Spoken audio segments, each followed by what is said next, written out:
Você tem 24 anos de idade, 23, você tem um crachá da Globo e você mora na praia do PP, no Rio de Janeiro. A grande pergunta na vida é o que está faltando? Eu acho que o ponto aí, existe uma diferença entre a visão dos outros e aquilo de quem está realmente naquela função. Porque a visão dos outros, para quem estava me olhando como repórter da Globo, do Sport TV, era uma coisa extremamente legal, uma coisa extremamente interessante, algo que as pessoas queriam saber. Eu fui participar de um podcast recentemente e o cara falou assim, pô, eu sou contador. Você vai num churrasco, você vai sentar do lado de quem? Do lado do contador ou do repórter esportivo da Globo? É claro que você vai sentar do lado do repórter esportivo da Globo, porque ele vai ter histórias interessantes e vai ser um papo muito mais agradável e as pessoas têm interesse em saber como é trabalhar na televisão. Mas para quem tá lá fazendo, às vezes a felicidade da pessoa não tá ali.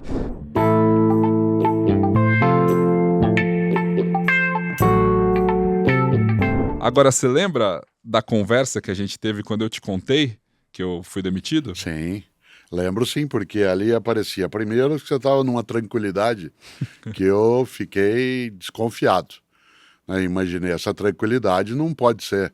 Você argumentava uma espécie de libertação, não do lugar que te aprisionava, aliás, porque era muito bom trabalhar, né, seja na Globo, seja na Sport TV, seja no que você fazia como atividade.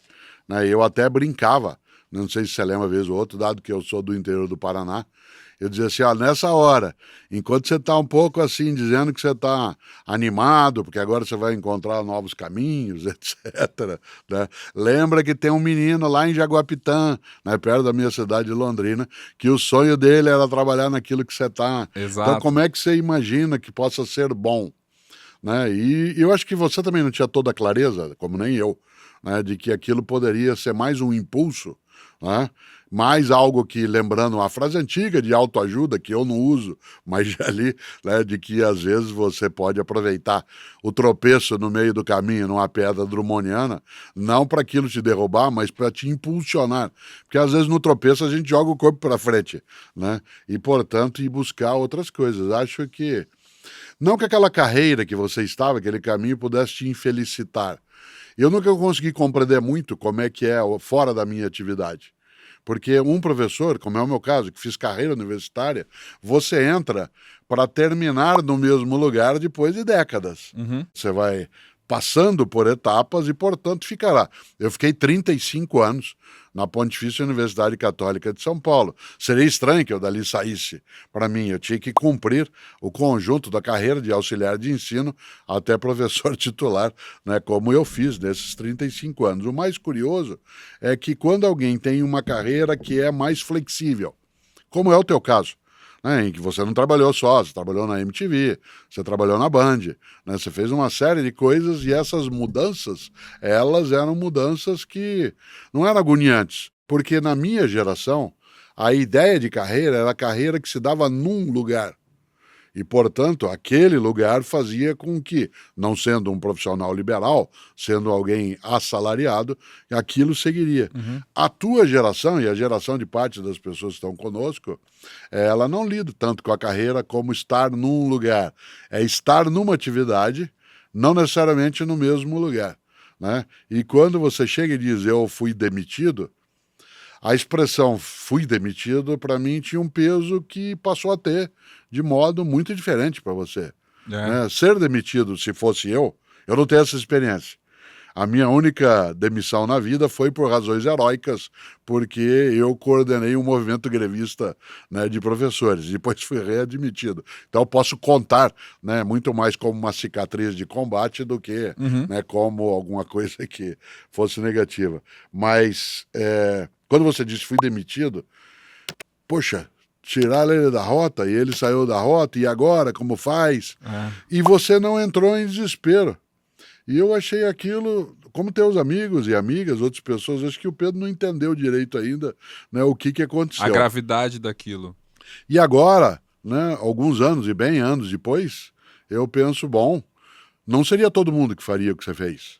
Porque poderia haver algumas pessoas que, ao serem tiradas daquele caminho, se perderiam nos caminhos. E você buscou construir, elaborar, procurar algo que, sem sair da área de comunicação, ela fosse no outro campo. Mas de tudo isso, e aí eu concluo, uma coisa que eu não imaginei, isso é de verdade, é que um dia alguém te chamasse, como já chamaram perto de mim, de professor, né? Porque estávamos nós numa atividade, a pessoa estava te procurando para tirar uma foto, eu também estava sendo fotografado antes, em função até, né, da palestra que eu havia acabado de fazer, e a pessoa falou assim, onde está o professor Pedro? E eu fiquei procurando o professor Pedro, porque na hora não entrou na minha cabeça, né, que você pudesse ser chamado de professor. Não porque professor seja uma exclusividade, mas que para mim, né, a tua atividade ela se dava numa outra seara, né? Mas esse caminho ele se dá também como uma maturidade, porque foi ao longo do tempo que isso foi construído. E eu gosto de dizer, essa história da demissão, eu não acho que ela se aplica a muitas outras pessoas. Eu tinha uma posição privilegiada, Sim, porque eu tenho uma família que tem uma estrutura, eu não estava com as minhas contas comprometidas 100% do trabalho, que a partir do mês seguinte, se eu não tivesse um salário, eu teria que fazer alguma coisa que, enfim, não estava ligado à minha atividade. Então, assim, é um caso específico meu mesmo. E, claro, tive a oportunidade de ir atrás e empreender, como as pessoas valorizam tanto hoje, eu ir atrás de algo novo. E eu vejo que isso está mais ligado ao meu propósito, mas o ponto aqui é, o que é propósito? Né? Por que que a gente pensa que a gente tem que fazer alguma coisa com sentido na nossa vida? E no final das contas, a demissão lá da Globo só me mostrou que o meu coração, o meu propósito não estava ali. E aí demorou esses anos, 4, 5 anos, até eu entender, né? Até que foi rápido, mas assim, até eu entender o que seria o meu propósito, que é hoje é isso que você falou, é muito mais ligado a ter esse feedback das pessoas como algo que você deixa nelas. E você teve isso desde muito sim, claro, cedo. claro. Eu comecei a atividade docente em 1974. Eu estava no segundo ano de universidade e eu fui convidado por dois professores, o professor Paulo Afonso Ronca e o professor Celso Favareto, que eram meu professor, um de metodologia científica, o Paulo Afonso, e o outro de introdução à filosofia, o Celso Favareto, que me convidaram para ser auxiliar deles, isto é, acompanhar as aulas. Eu tinha sido aluno no ano anterior. Depois eu passei a ser assistente deles. E um dia, né, eu mesmo assumi no último ano da universidade, quando eu fiz filosofia, a instituição me chamou para que no ano seguinte, já formado, eu fosse professor, como fui, de ética social, né? Eu dei aula durante um tempo. Então eu comecei a carreira docente bastante cedo, né, nesse polo. E, claro, a atividade docente ela acaba sendo um pouco estranha para outras pessoas, porque não sendo uma área em que a remuneração seja efetivamente, né, expressiva, é uma área de carência, de miserabilidade muito forte, é muito difícil alguém entender qual é o teu propósito estando nessa atividade. A frase que a gente mais ouve, Pedro, na área da docência, você sabe disso, né? Assim, professor, o senhor não trabalha, só dá aula. Quando você, vez ou outra, na carreira que estava, aquela que, para tua alegria, de modo um pouco drástico, foi interrompida num caminho em 2017, outubro, É, eu me lembro, né? Mês do teu aniversário, inclusive. inferno astral. Né? Quando foi interrompida, e antes você já manifestava, vez ou outra, algum desconforto. Sim. Não colocar onde você trabalhava, nem com aquilo que podia te exaltar, né, como profissão, como reconhecimento, mas como atividade em si. Né? Você tinha algum desconforto e eu falava na época para tua mãe o seguinte, como? Né? Algumas condições na vida fazem com que o propósito da pessoa possa se esgotar ali. Você era solteiro, Uhum.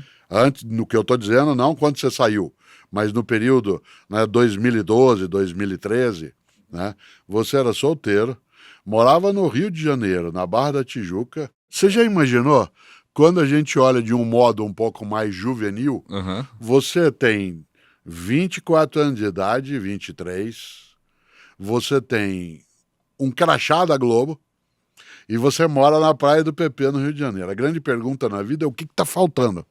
Bom, o que é que está faltando para a pessoa exuberar, ser feliz, sair sempre cantando de manhã? É exatamente o propósito. Isto é, o que falta acontecer para que eu entenda que onde estou é onde quero e devo estar. Quero e devo estar. É evidente que, olhando de fora, uma pessoa diria, mas o Pedro é maluco, né? Ele está, entre aspas, no paraíso, né? Na emissora, com maior poder, com um lugar especial para morar, fazendo uma carreira. Como? né? Não deseja. Se teu propósito qual é? Você quer o quê? Ser alguém que faça bem para a humanidade? Ou você quer aproveitar a vida, ser feliz? Esta ideia de propósito, para quem tem uma profissão, ela é respondida de vários modos, né? Por isso, não dá, e você disse isso vale, no ponto de partida, para alguém entender direito. Propósito é aquilo que faz com que eu faça o que faço. Propósito é aquilo que faz com que eu faça o que faço, não porque mandaram, mas porque aquilo é o meu desejo de que eu faça. Propósito é aquilo que faz com que eu não deixe de fazer e que eu vá buscar aquilo que quero fazer, mesmo que as coisas desabem à minha volta ou elas apresentem dificuldade. Propósito é aquilo que faz com que eu não pare a caminhada e que eu queira, de qualquer maneira, que aquilo faça bem para mim e para outras pessoas, né? O propósito ele tem que se afastar muito daquilo que seria o apenas cumprir tarefa, né? A ideia de você dar conta de uma tarefa. Há uma diferença entre alguém me chamar, por exemplo, para dar uma aula, fazer uma palestra, participar de um podcast, como sendo algo que eu gosto, porque está no campo do meu propósito, que é refletir, pensar, auxiliar uma vida mais consciente também para mim. E outra coisa, eu vou lá porque eu tenho que cumprir uma tarefa.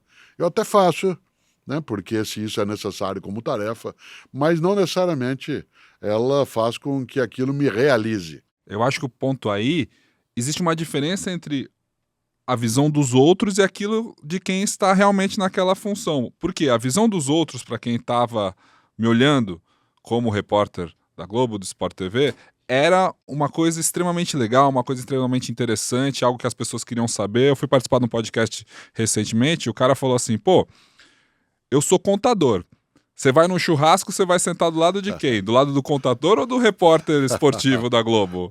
É claro que você vai sentar do lado do repórter esportivo da Globo, porque ele vai ter histórias interessantes e vai ser um papo muito mais agradável e as pessoas têm interesse em saber como é trabalhar na televisão. Mas para quem tá lá fazendo, às vezes a felicidade da pessoa não tá ali. Tem a ver com a música do Raul Seixas, talvez. É chato chegar num objetivo num instante. Não foi num instante que a gente chega no objetivo, não é.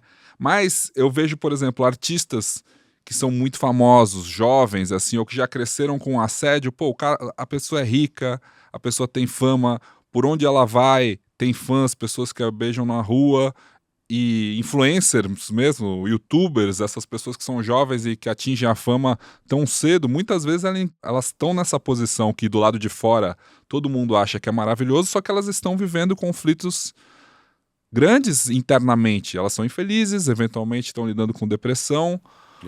Por que Aliás, isso tem acontece? sido comum, né? Tem sido comum, né? Ou seja, por que a gente associa a ideia de sucesso profissional ou sucesso financeiro com felicidade e com propósito? Eventualmente o sucesso não está ligado com propósito e não está ligado com felicidade. Não, a ideia de êxito numa área, né, Pedro, de sucesso numa área, pode estar ligada a algo momentâneo. Por exemplo, nós vivenciamos agora, nas décadas mais recentes, a ideia que antes não se tinha de celebridade, de se tornar célebre, isto é, de ser conhecido. Como você lembrou, né, há 10 anos, por exemplo, eu era uma pessoa conhecida, mas jamais como sou hoje, em função das redes sociais, do trabalho que você vem fazendo também com a tua equipe, né, de divulgação, de partilha das ideias, etc. Portanto, eu poderia dizer que em termos de fama, né, de ser afamado, que eu teria atingido o sucesso. Mas eu já te disse um dia, numa das vezes que nós viajamos para você e eu fazemos palestras, né, você atua, eu a minha, dentro do trabalho, que muitas vezes, tal como o grande artista, e não estou usando isso como comparação direta, você está lá, você está no palco, você fala, você tem 3.000 pessoas na tua frente, são aplausos, gente que vai atrás de selfie, que te procura e que tem alguma manifestação que é mais ruidosa, mas depois você vai sozinho para o quarto do hotel, e ali você fica à noite e você, em algumas situações, em função, por exemplo, no meu caso, tem que ter algum anonimato. É usual que quando eu fique hospedado num lugar que eu peça a refeição no quarto, porque se eu estiver num local mais público, eu tenho dificuldade para ter alguma paz para comer. E aí, ao ficar só, né? E aquilo dá uma certa tristeza, porque Até baixar aquela isso, adrenalina, né? baixar tudo, demora para baixar. Demora. É. Tem o documentário sobre o Chorão, que fala que ele nunca conseguiu lidar com isso, assim, de como você sai de cima do palco na frente de 3.000 pessoas, 4.000 pessoas, com aquela descarga de adrenalina, assim, com aquela avalanche de amor e de carinho que os fãs têm com um artista musical, principalmente, e aí você vai para um quarto de hotel sozinho, logo depois. E claro, ele solucionava na droga, né? E esse era um dos problemas, né? Que a pessoa não consegue lidar com aquilo. E acho que você sente isso um pouco. Então, eu sinto e eu lido de outro modo. Há Claro. pessoas que lidam com a droga, outros lidam com o álcool, outros vão buscar qualquer companhia, como se você tivesse a necessidade de continuar com companhia. É. E buscar companhia não é tão complicado quando você tem alguma fama. Não necessariamente você tem que ter dinheiro. Claro que o dinheiro favorece, mas a fama em si já é uma atratora de companhia. O meu modo de lidar foi, primeiro, eu gosto muito de leitura, você sabe disso, eu gosto de ler e escrever. Foi sempre ter comigo algum livro que me faça companhia e será a boa companhia. Segundo, ter nitidez do meu propósito. Eu tenho um medo, né? Sempre tive um medo de uma frase que eu li, acho que já faz uns 40 anos, do Aparício Torelli, do Barão de Itararé, né, quando ele dizia que há pessoas que são como um tambor. Elas fazem muito barulho, mas são vazias por dentro. Não é porque você pegar um tambor, né, o que você tem ali é um oco interno e um ruído externo. Né? E é claro que a ideia de sucesso de carreira na minha profissão como professor, portanto, o meu propósito, né, aquilo que eu coloquei adiante de mim para eu ir buscar, sempre foi ensinar bem, mexer na vida das pessoas, fazer com que aquilo que comigo está passasse a ser dela, que é o conhecimento, ou no caso, a informação.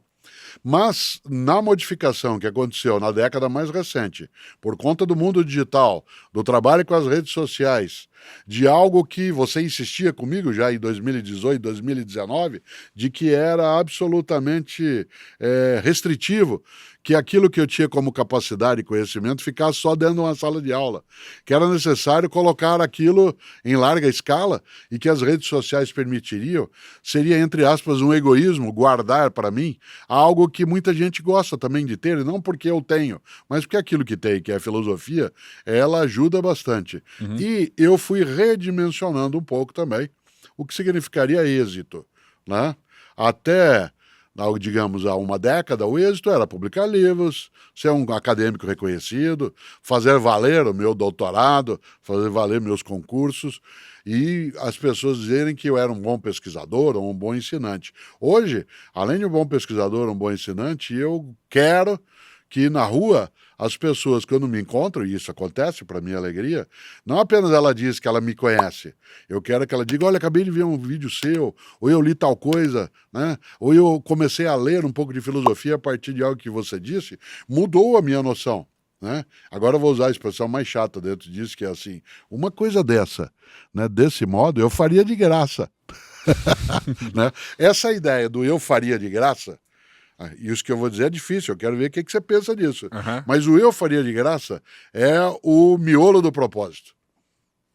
É o cerne do propósito. Quando você, na medicina, na culinária, na contadoria ou na contabilidade, né, na área, né, de direção de pessoas, quando você diz assim, ó, eu faria de graça, eu acho que significa que, embora a gente queira, assim, o retorno financeiro e econômico, tem alguma coisa que dá vitalidade. E a questão financeira importa, mas ela não é essencial. Mas você acha... Tem coisa que você faria de graça? Hoje sim. Eu acho que o meu propósito foi encontrado justamente a partir do seu. A partir de promover esse acesso também da sua mensagem, e eu entendi que a sua mensagem vai até um ponto e cabe a mim levá-lo além de você. Foi quando eu saí que eu comecei a tentar montar algo do zero, que era a Agência Sofia, tentando vender o meu produto, né? Gerindo pessoas, construindo projetos, negócios do nada. E agora, especialmente, da pandemia para cá, com o meu conteúdo autoral, palestras, lives, mentorias, meus alunos, alunos, pessoas que me chamam de professor. Quem diria? Agora eu me sinto completo. Agora eu me sinto feliz de verdade. Eu sei que eu encontrei o meu propósito dentro da comunicação só agora.